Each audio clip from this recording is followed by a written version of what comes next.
Bub, let me ask you a question. If you could play any character at all, I mean any character, any plot, any world, you can take any journey you would like, what kind of character would that be? This is a great exercise for all actors to do, Bub. So I'm going to give you a couple minutes and you let me know what you come up with. I can see that you're lost deep in thought. That's good, Bub. This is acting as an art form. Take 3.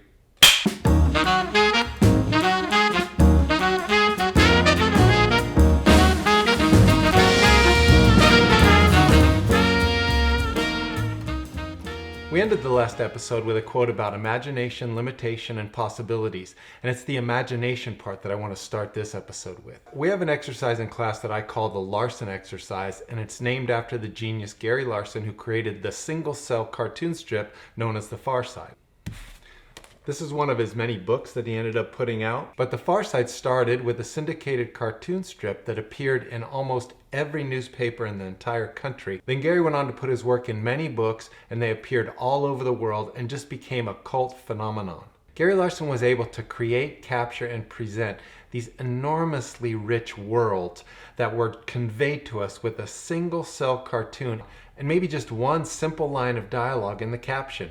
And that was his real genius. So this particular concept is something I like to get actors to focus on when they're building worlds of their own for the characters that they're gonna play. Now, the way that we do the exercise is I'll bring in a single photograph, or maybe a painting, or in some instances, a song. Here are some of the examples that I've brought in the past. So let's take a look at how I explained this to the actors in a class we had last week. Okay, so this week for the Larson exercise, normally we use an image. It's what we've always done in the past, where you guys create a character that you would like to play, that's the key, that lives in this world. Whatever story you want to make up about your character, this is the world that the character lives in. But this week we're going to do something different. We're going to use this song that I've given you. It's Piano Man by Billy Joel. It takes place in a bar, and in that bar, in the song, there are already at least 8 characters mentioned in the lyrics. There's actually a group of businessmen, which could be 2 or 3 or 4, but there are at least 8, and we're going to talk about those people in the bar that are there drinking. What I'd like you guys to do is make up a character that you would like to play that would also regular this bar. Now, we're going to talk about tone, that's in the book. We're also going to talk about regrets, because this is a song about regrets. What's the story about? Not the plot, not the story, but what is it about? And I think one of the main things this song is about is regrets and not having them. Okay, so we're going to listen to the song, we'll let you guys look at the lyrics, and then you're going to create a character that lives in this world, the world of the bar. And I'm going to have you guys each read a short little character description that you're going to make up. So my regrets character is Mickey. Mickey is an account executive that is contemplating his relationship with Anne. She has something that always comes up, and here Mickey is again alone at the bar once again. Tonight, the musician performing has touched Mickey's deepest part of himself. He is 8 shots in and in a terrible mind space. As the song continues, Mickey decides he will learn to play music so he can share his pain with others, as this musician has with him. Mickey has struggled with drinking and keeping a girlfriend. Mickey says fuck it all and orders another shot. No matter what we use for inspiration, all of these single cells, or all of these photographs, all of these paintings, are simply a snapshot in time that I'm asking the actors to insert themselves in. And then we use something called the timeline, which I'll mention a little bit later, for them to expand their world both backward and forward in order to get context on what their character is going to be going through. But it is the original image that sets the tone for the exercise. Now, for this week, I picked the iconic song Piano Man by Billy Joel because there are so many rich and beautiful characters mentioned in the lyrics. I think there's 8 or 9 mentioned, and then a whole bar filled with people that are so interesting, and a lot of us know this kind of a world and have been in it ourselves. I think the bar that Piano Man takes place in is a beautiful snapshot of the human condition, and so I had my actors create a character and insert that character into that bar. Now, this is a concept and a technique that I've used my entire life in both my writing and my directing, and so I'm pretty practiced at it. What I like to refer to it as is world building, and I continue to use that concept of creating a world throughout the entire book and always in the classes that I teach, because no matter what kind of character an actor is playing, we're only going to see the smallest little part of that character's life, and it's the rest of that life that we need to inform to make the scene really come alive. As I've just mentioned, I've used all kinds of inspirations to do a Larson exercise for myself and for the stories that I've written and directed. And back here behind, by the bub, if you can see, is a poster of a short film that I did titled Slipping. Now, the inspiration for that film was a short story by the genius Kurt Vonnegut, and that short story was entitled Look at the Birdie. It's from this book right here. It's one of his collections, Look at the Birdie. So I was just fascinated by this world that Look at the Birdie portrayed. So what I did when I wrote the script for Slipping is I created a character that would live in that world, and it was a young woman named Nora that was descending into madness, or slipping sanity is one of the terms I like to use for that. In Look at the Birdie, there's a psychologist who is kind of descending into a madness of his own and seeks revenge on the establishment that set out to destroy him. What he does is he manipulates all of his patients to become assassins, and then convinces them that their lives are in danger and sends them off to murder some of his enemies. So after reading the story, I wondered what kind of people or patients the psychologist could manipulate in order to get them to go out and commit these crimes. And that's how Nora was born. When the film was done, we actually sent Slipping to Mr. Vonnegut's estate, and they were so thrilled by it that they gave me the go-ahead to write a feature film around Nora and the parts of the world that weren't shown in Look at the Birdie.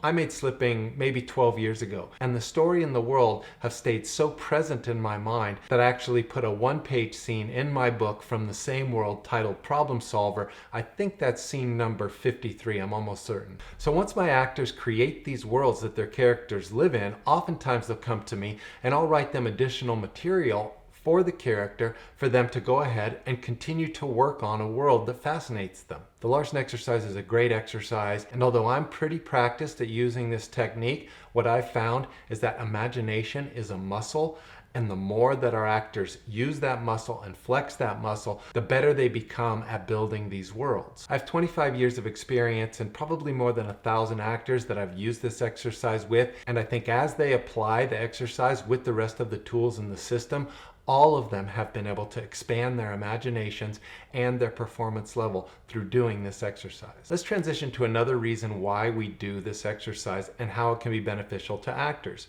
When an actor receives a script, and I don't care if it's a short film, a commercial, an episodic TV series, a feature film, or even an epic opera like Gotterdammerung, the script is something that we start with. The script gives us information, and no matter where your character falls in the hierarchy of the characters in that script, you're only going to see a limited amount of time that your character appears. Now, during that time, all the other characters are going to be doing something as well.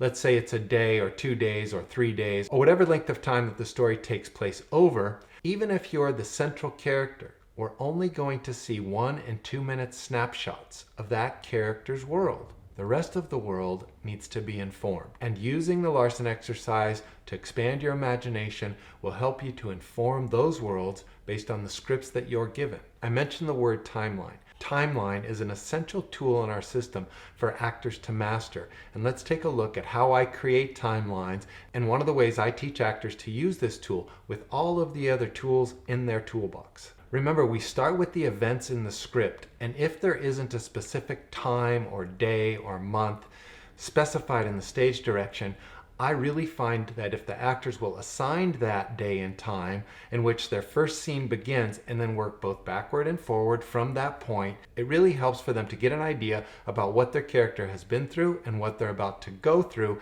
even if it's not included in the script. Let's take a look at a blank template I like to use when I'm creating and building timelines and some of the things we might put in it. Let's say, for example, that you get a major supporting character role and there are 3 scenes in a feature film, and those 3 scenes total to 5 minutes of time that we get to see your character living through experiences that are directly related to the central character and that character's journey. So as we're filling in the timeline for just before the scene and just after the scene and all the things that your character's going through, once we leave that little snapshot, it's a really good idea to plot it out in a literal fashion by using a clock and a calendar. And this is just a great schematic for you to work from. If your first scene takes place at night, let's be specific and put it in our timeline. If you meet with the central character in a bar to plan some adventure for the next day, we can say that meeting takes place on a Wednesday night at 9 p.m.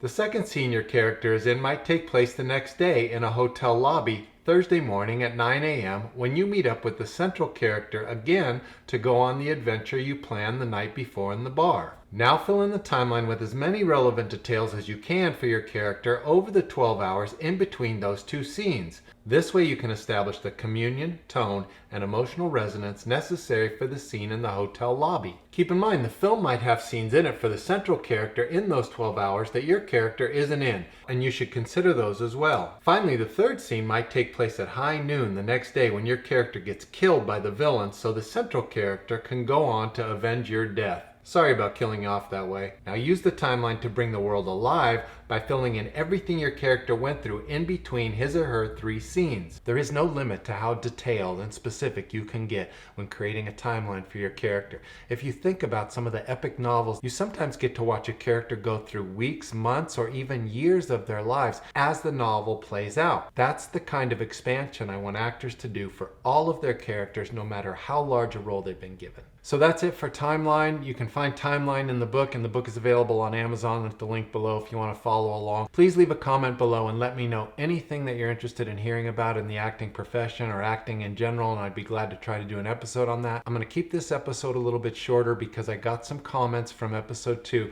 that it was a little long, and I think it's going to be better if I present just a few tools at a time as we continue to build this toolbox and introduce this system to you. Now, if you're going to be in the LA area, eventually as actors, you do have to get on your feet, and if you want to work with me, you can come to one of our classes. There's an email in the description below. Just email us, and we have classes every week, and I'd be glad to have you. Thanks again. Ring the bell, subscribe so you can know when the next video is coming out. And remember, don't ever stop pursuing your dream.